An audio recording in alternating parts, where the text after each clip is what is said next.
ಈ ಕಳೆದ 2 ದಿವಸದಿಂದ ಮಳೆ ಪ್ರಾರಂಭ ಏನಾಗಿದೆ, ಆ ಬ್ರ್ಯಾಂಡ್ ಬೆಂಗಳೂರಿನ ಸಾಧನೆಯೂ ಸಹ ತಾವೇ ತೋರಿಸ್ತಾ ಇದ್ದೀರಿ. ಈಗ ಕಳೆದ 2 ದಿನಗಳಿಂದ ಯಲಹಂಕ ಭಾಗ, ಪುಟ್ಟನಹಳ್ಳಿ ಭಾಗ, ಯಾವ ಭಾಗಕ್ಕೆ ಹೋದರೂ ಮನೆಗಳಲ್ಲಿ ವಾಸಕ್ಕೆ ಸಮಸ್ಯೆಯಾಗಿ ಮನೆಗಳಿಗೆ ಬೀಗ ಹಾಕೊಂಡು ಹೋಟ್ಲ್ಗಳಿಗೆ ಹೋಗಿ ಬದುಕ್ತಾ ಇದ್ದಾರೆ ಸಾವಿರಾರು ಕುಟುಂಬಗಳು. ಇದು ಇವ್ರ ಸಾಧನೆ. ಈ ಸಾಧನೆಗಳ ಪಟ್ಟಿನ ಬಿಡುಗಡೆ ಮಾಡ್ತಾ ಹೋದರೆ ಬಹಳ ದೊಡ್ಡ ಪಟ್ಟಿನೇ ಬಿಡುಗಡೆ ಮಾಡ್ಬೋದು. ಅತ್ಯಂತ ಒಂದು ವರ್ಷದ ಅತ್ಯಂತ ಮೌಲ್ಯವಾದಂಥ ದಿನಗಳನ್ನು ಕಳ್ಕೊಂಡಿದ್ದೇವೆ. ಈ ಸರ್ಕಾರ ಕಳೆದಿದೆ. ಶಿಕ್ಷಣ ಇಲಾಖೆ ಪರಿಸ್ಥಿತಿ ಏನು ನೀವೇ ಬರೆದಿದ್ದೀರಿ, ಏನು ಪರಿಸ್ಥಿತಿಗಳಿದೆ ಅಂತೇಳಿ. ಸರ್ಕಾರದಲ್ಲಿ ಹಲವಾರು ಇಲಾಖೆಗಳಲ್ಲಿ ಸುಮಾರು 35,000 ಕಡತಗಳ ವಿಲೇವಾರಿ ಆಗಿದೆ.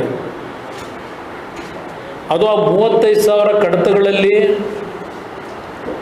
ನೀರಾವರಿ ಇಲಾಖೆ, ನಗರಾಭಿವೃದ್ಧಿ ಇಲಾಖೆ, ಲೋಕೋಪಯೋಗಿ ಇಲಾಖೆ, ಅಲ್ಲಿಂದ ಕಂದಾಯ ಇಲಾಖೆ, ಈ 4 ಇಲಾಖೆಯಲ್ಲಿ ಇರ್ತಕ್ಕಂಥದ್ದು ಸುಮಾರು 35,000. 4 ಇಲಾಖೆಗಳು ರಾಜ್ಯದ ಅಭಿವೃದ್ಧಿಗೆ ಪೂರಕವಾದಂಥ ರಾಜ್ಯದ ಒಂದು ಆಸ್ತಿಯನ್ನು ವೃದ್ಧಿಗೊಳಿಸ್ತಕ್ಕಂಥ ಇಲಾಖೆಗಳಿದು. ಈ ಇಲಾಖೆಗಳಲ್ಲೇ ಸುಮಾರು 35,000 ಕಡತಗಳು ವಿಲೇವಾರಿಯಾಗದೇ ಇರತಕ್ಕಂಥದ್ದೇನಿದೆ, ಇದು ಸಾಧ್ಯನಾ?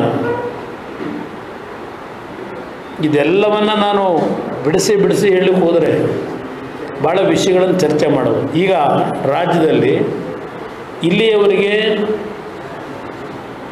ಬರಗಾಲದ ಒಂದು ಸಮಸ್ಯೆಗಳನ್ನು ರೈತರು ಎದುರಿಸಿದರು. ಕಳೆದ 4-5 ದಿನಗಳಿಂದ ರಾಜ್ಯದ ಹಲವಾರು ಜಿಲ್ಲೆಗಳಲ್ಲಿ ಶುಂಠಿ ಬೆಳೆದವರು ಏನಾಗಿದ್ದಾರೆ, ಬಾಳೆ ಬೆಳೆದವರು ಏನಾಗಿದ್ದಾರೆ, ಮೆಣಸು ಕಾಫಿ ಬೆಳೆದವರು ಏನಾಗಿದ್ದಾರೆ,